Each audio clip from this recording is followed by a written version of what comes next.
I acknowledge the traditional custodians of the land on which we are meeting today and pay respect to elders past, present and future, and welcome those who are watching this presentation.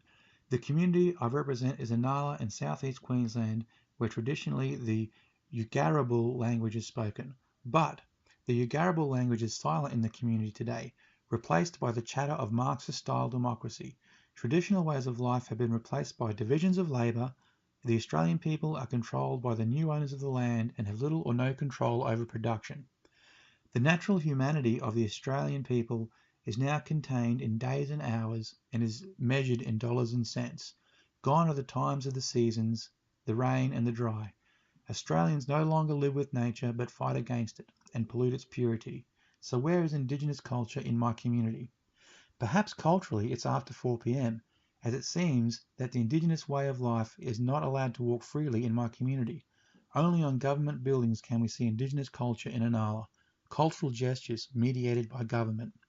It is in these cultural gestures that we can see the psychopathic nature of the Australian government. Today we are informed that the Indigenous culture is respected and valued, but is this really what it is to be a first Australian? The facts is that we all live in the aftermath of genocide, painted over now with the words and symbols of reconciliation. The culture of the first Australians is a culture constructed in the image of its murderer, cultural gestures mediated by government, a social pathology that represents the true nature of oppression. Inala is a reconstruction and containment of our shared humanity.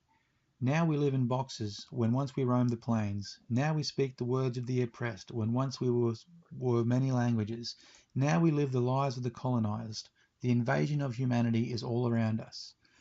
We have been taught to believe in the archetypal white man who sits on top of the cultural pyramid, and we are socialized to understand that Indigenous cultures are stereotypically savage and in need of restoration. What does it take to change? Cultural humility starts with me. The knowledge of oppression, being open to change, the ability to choose appropriate action, and a commitment to continue supporting social justice and humanity. We are all the victims of government oppression, but who are the effective allies? Colonialism is not about white dominance over blacks.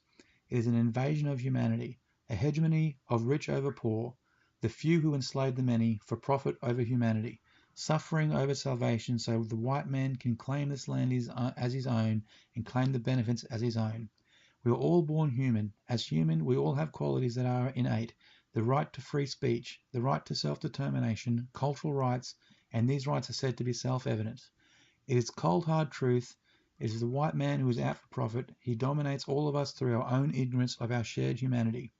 He has erased our cultural heritage, shutting us all off from the natural world, ourselves, from our human origins, and by teaching us humanity in his own image.